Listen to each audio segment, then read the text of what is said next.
So you're thinking about moving to Colorado and just want to know some of the steps on what it takes to actually move to this awesome state? Well, that's exactly what this video is for. Hi, I'm Christy Lee and I am a native of Colorado as well as a local real estate agent, and all of my videos are catered to people just like you who want to learn a little bit more about Colorado, specific areas within Colorado, and just what it's like to actually live here.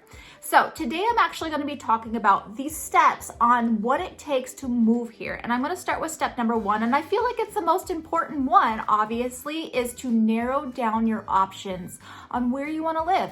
What type of lifestyle are you actually looking for? So if you're somebody who wants the downtown nightlife or, the Rockies games and the football games, all that kind of stuff.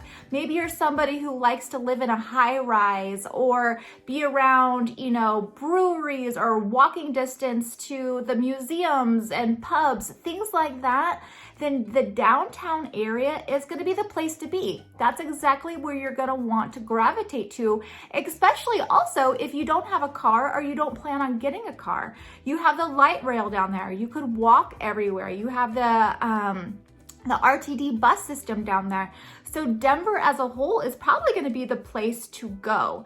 Now, if you're somebody who gravitates more to maybe a slower pace type of lifestyle, maybe Colorado Springs is going to be the place to be. Colorado Springs is actually home to the Olympic Training Center, which is awesome. So if you're huge into the outdoors, you can head down there and train, not alongside the Olympians, but they are going to be out there training as well. Colorado Springs tends to be a little bit calmer of a lifestyle. It is actually where Fort Carson military base is, as well as the Air Force Academy as well is going to be down there. So Colorado Springs is going to be right there by near Pikes Peak. You have the Manitude Incline.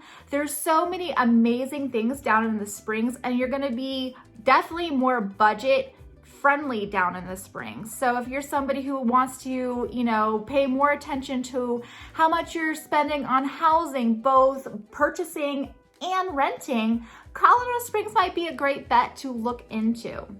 Now, if you're somebody who wants the Boulder vibe, and I definitely use that as a actual term, as a Boulderite, I'm not a Boulderite, but I grew up in the area, and it's definitely a different feel of lifestyle. So if you're somebody who wants to be close to nature, likes to hike and bike everywhere, maybe doesn't use a car a whole lot either because you're using your bike all the time. Definitely more into the healthy lifestyle, healthy eating, everything is organic. Maybe that's the type of lifestyle that you're looking for. I would head out to Boulder or even Fort Collins. Fort Collins is a lot like Boulder in that sense as well, and both are college towns. So I think narrowing down what type of lifestyle you're actually looking for is going to be the number one key when moving to Colorado, because Colorado offers so much for so many different types of people that, a lot of people just think we're these outdoorsy people who go and ski and ride horses all the time, and that couldn't be farther from the truth. Yes, we do all those kind of things, but that's not all of us. So just narrow down the type of person you are and the type of lifestyle that you want, and that's going to help you narrow down where you should actually focus on living. That also being said, a lot of people move out here because they want to be close to the mountains. My question to you is, what do you mean by that? Do you mean that you're going to go to the mountains every single week because you're an avid camper or skier or anything like that? Are you heading up to the mountains all the time? Or you just are going to plan on going there maybe once a month, once every couple months, just to hang out in Breckenridge or Estes Park? That's going to be a completely different scenario. So ask yourself, being close to the mountains, what does that mean to you? Because if you're close to the mountains, you're paying for that as well. So how often are you really going up to the mountains would be my question to you. All right, so now that you've narrowed down the locations of where you want to live, what is the next step? Step number 2 is going to be contact a local. Contact somebody who lives there, whether that be a real estate agent or even a property manager if you're thinking about renting right off the bat, because those people will be honest with you, or they should be honest with you if they're good. So they're going to tell you where's the spot that actually is going to fit your needs. hopefully they're going to listen to you and, get to know what type of lifestyle you're looking for. And they could, gear you into the specific areas of, of the state that's going to work better for you. So get in contact with a local person who lives here, who knows the area, is going to be step number 2. Also, really be honest with them. Tell them what you're really, really hoping to find in your next house or apartment. That way they could actually listen to you and help you that way. If you're just saying you want to be close to the mountains, like I said, that's very vague when it comes to Colorado, because honestly, everywhere in Colorado, you're going to be able to see the mountains. So be very specific when you're talking to these people. All right, so now that you've found your place, you've moved here, what is the next step?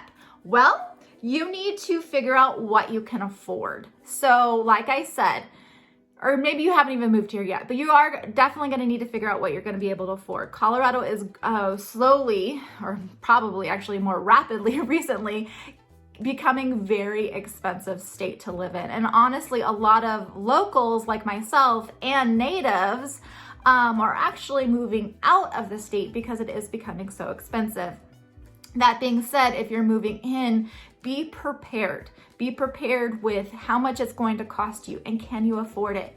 If you want to be, if you're more of that budget-friendly type of person, definitely talk to the locals out here and figure out what area is going to fit you best. I've already mentioned Colorado Springs. That's going to be south of Denver. I highly recommend north of Denver as well in the Firestone, Frederick, Loveland area. You're going to get more for your money out there. So I'm talking, anywhere between 30 minutes to an hour north or south of Denver, you're going to get more money, more for your money. That as well as for Boulder. Boulder is on average right now in 2021, averaging $1 million price point. If you want the Boulder lifestyle, that's fantastic. But even if you head 10 miles east of Boulder, you could head into, Erie, Lafayette, Dacono, Firestone, all of those places and get a lot more for your money, but still be very close to Boulder and still have that Boulder lifestyle. So that's something to talk to the local person that you're having have a relationship built with and get to know what they say about those specific areas as well. All right, so now that you've moved here, you found your house, your apartment, whatever that might be, now what? You need to get your driver's license transferred over. You have 30 days to do that. So once you get either whatever that you have that shows where you're living, whether that be your lease or your mortgage, whatever that might be, you need to make sure you do bring it to the DMV and get your license transferred over. You have 90 days to transfer your car registration and plates over as well. So make sure you do that. One thing that people do are very, very surprised once they move to Colorado and they either transfer their plates over or their registration for their car, or they buy a new car out here and they're super shocked on the amount that it costs for plates.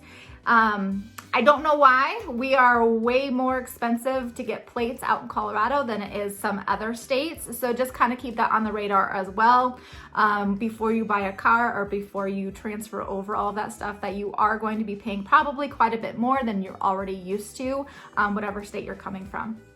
All right, so that is my steps to moving out here. Again, I love helping people move out here. So please reach out to me if you have any questions about this or any specific area you might be interested in. I actually have lived in 18 different places within Colorado. So I am very versed on a lot of different places up and down the Front Range. So reach out to me anytime. Please click that subscribe button right there to get notified every time I have a new video. And to the next video, take care.